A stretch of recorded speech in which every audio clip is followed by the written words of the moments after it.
Good morning, Real Progressives. How are you today? Today we're going to talk about propaganda. And I think that the idea of everything that you're reading in most mainstream publications is literal propaganda from start to finish.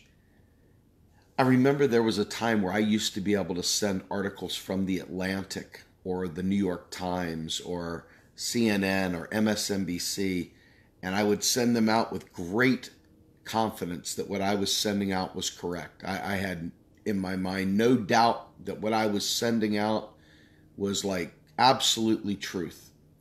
And I would read these things voraciously, and I would send them out, and I post after post after post that I would throw up there as like proof positive of, this fact that I was trying to describe. And this morning, someone asked me a question that was a really, really benign question, easy question to answer. It was like, hey, are gold coins or are coins worth more than paper money? And I thought to myself immediately, I was like, is he talking about like gold standard stuff, or is he talking about seigniorage, which is the price differential between the cost of producing a paper dollar, let's say it's 2 cents, and the actual value of that dollar it produces, which is 98 cents after seigniorage, which is not what he was talking about at all. But the point is that I looked this thing up, and I sent this article to him on what seigniorage was. And it was just the dumbest mistake I've made in forever, because I read the first paragraph, and it did answer what seigniorage was perfectly. And I sent this off to him. And then as soon as I sent it off to him, I said, I better go back and read what I just sent, because I don't screw around. I don't ever post. I don't shit post. Okay? I don't do it. Do not do it.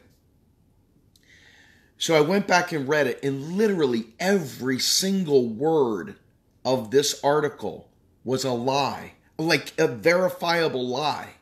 And I'm like, oh my God, I just sent bullshit propaganda out. And I started going, wow, okay. So I'm tying all this together. It's really important that you see these tie-ins, because it will make for the entire live stream and maybe give you some food for thought. So we had a post out there where Elon Musk is talking about how there's people that are trying to change the world should be willing to put in a 100-hour work week. 100-hour work week. No mind the fact that there are so many people out there that would love to change the world that are unemployed. But the fact that he's saying the people that are trying to change the world should work a 100-hour work week. I get it. There's urgency. We should be doing whatever we can to change the world.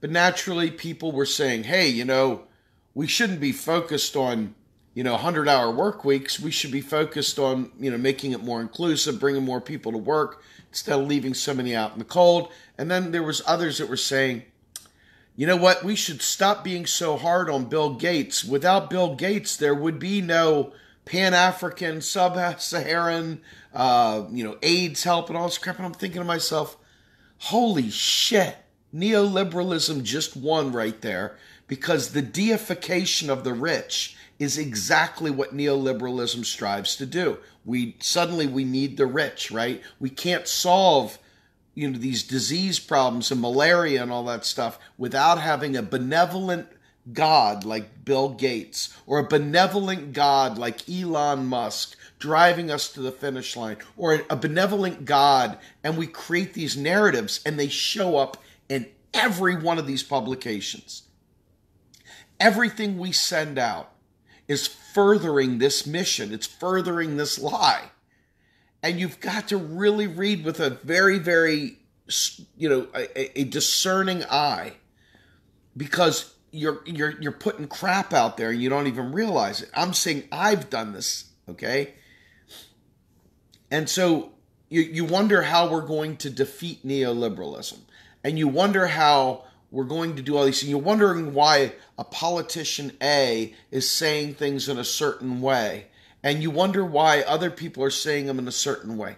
And you realize, God damn, the propaganda is so thick out there, so unbelievably thick, that if you are not actively working to keep the focus on what you know to be true, instead of expanding it into lunacy, people are going to be all kinds of screwed up. And this brings me back to a point from last night. I got an inbox from a very good friend who is an MMTer. And she was very, not upset, but she was nudging us that we shouldn't say anything about Bernie Sanders not speaking about taxes in the correct fashion. And let's be fair. The concept of Bernie bashing is a little bit ridiculous, but I understand why, because this is a guy who's actually fighting for us. But on the flip side, I can certainly understand why a lot of people have feelings. But I'm not going to stop telling the truth. It's not going to be the way that works, period.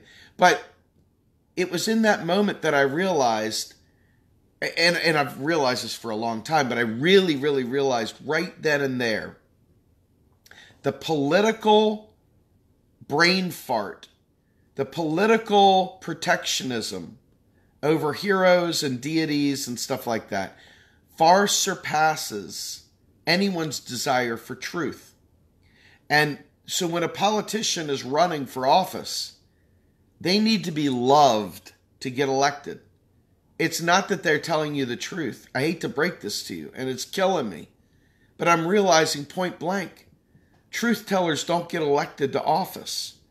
They get about 15 people in a corner yelling and screaming with signs up, but they don't actually win elections.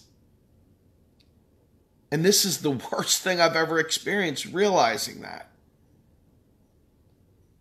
And so how in the world do you take someone such as Alexandria Ocasio-Cortez, who is actually out there before she's even set foot into her own office, and she's actively fighting for these things, but yet she's having to play some smart people games to keep herself ingratiated with the people who truly have power over her? I don't know, but I do know this. We eat our own in such a way that we don't allow ourselves to do anything but full frontal assaults. That it's like charging into a machine gun. You know, you got the guy with that old school gun that they just crank the bullets out. And it's like progressives think the only way to win the war is to run straight at the machine gun screaming. And there's like, and you got bodies laying everywhere, because the only acceptable progressive angle to winning the war is screaming specifically this thing, and I'm going to run right into the goddamn machine gun, and it doesn't matter whether I die or not. It was all in the name of truth, baby. And I'm here to tell you that is a losing freaking strategy. I'm telling you right now, I got bullet holes in me, because for years I subscribed to the friggin' bull rush against the machine gun, and they're sitting there sipping small tea. They don't even have they got white gloves on, and they're cranking that machine gun as they're sipping those little thimble cups of tea, while they're just mowing us down.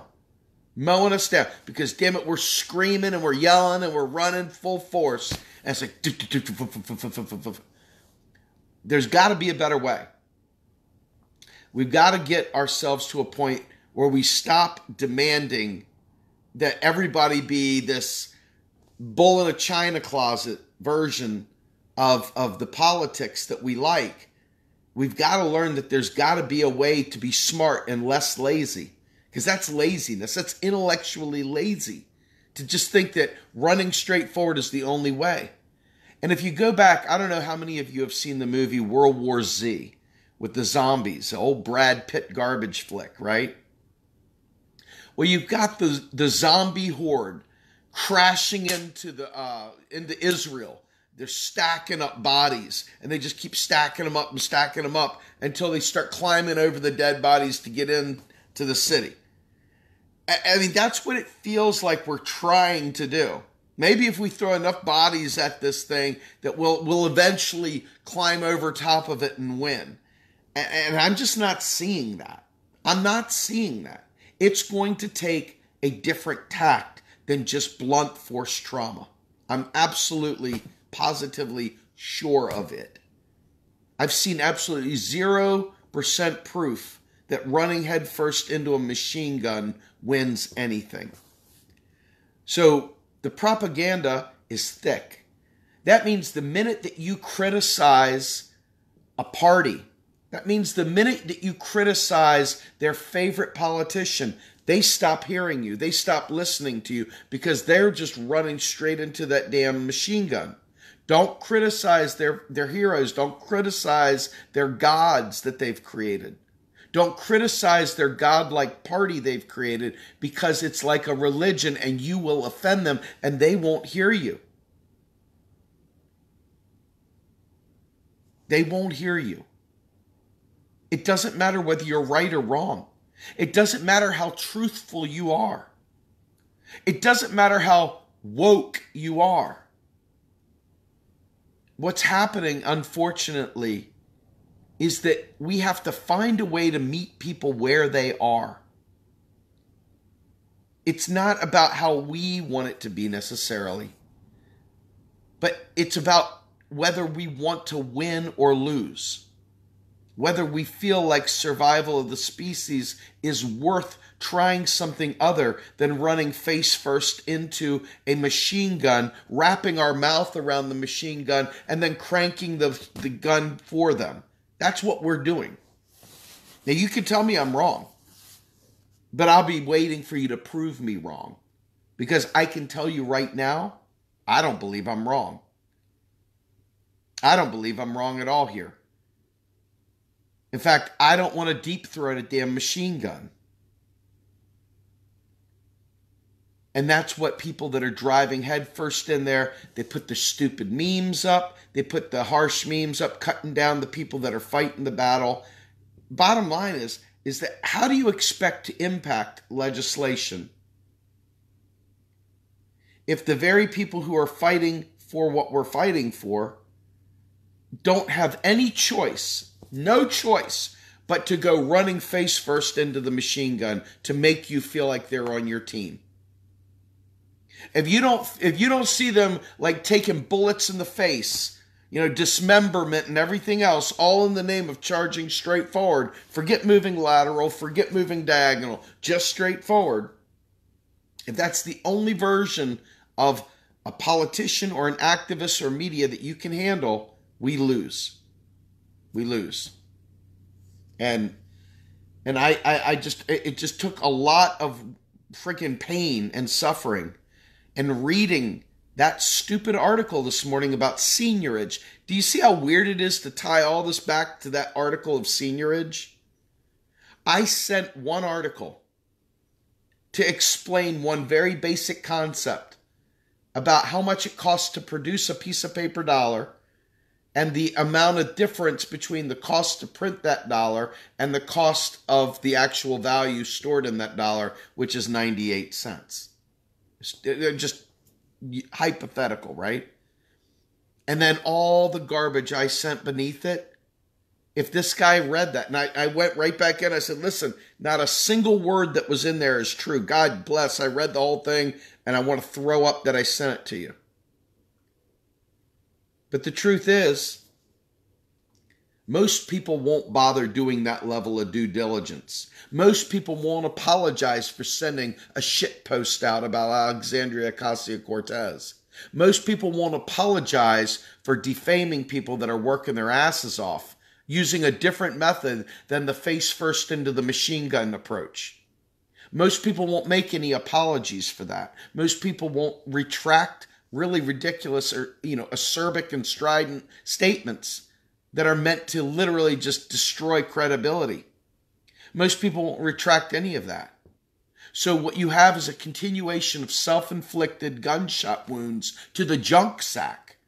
You have a repetitive, near pathological addiction to perpetuating propaganda within our own movement.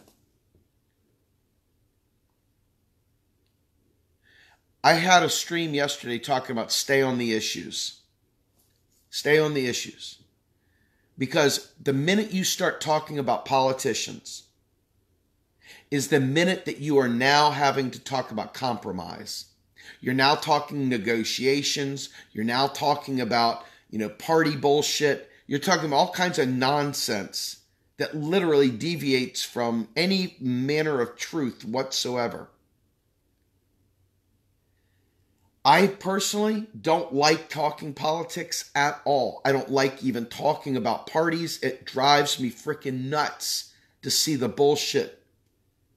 We have people on our team that worry about whether or not Congress is going to do its job. And I say, let's focus on what we have control over, and that is educating the people so that the people demand and rise up. We have never seen the people rise up in knowledge of how our system works. We've seen them rise up to ask for Trump's tax returns. We've seen them rise up to talk about this or that. But nothing sustained, nothing root cause, nothing actually achievable. Always some bleed off of progressive energy. Imagine our country in an anti-propaganda movement, a truth movement, where we're talking to each other and we're teaching one another. And I'm not talking about down the frickin' rabbit hole truth, okay? I'm talking about actionable, real truth that puts us to a solution, that gives us strength, gives us hope, and gives us the tools to win. That kind of thing.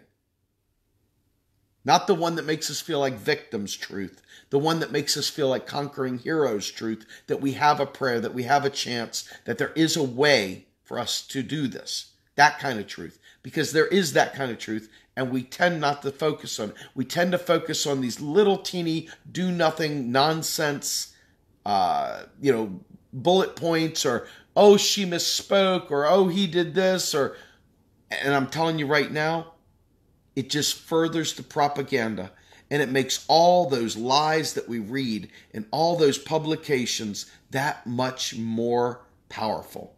We give power to the people that we're trying to take power away from when we do this. It literally is self-imposed destruction.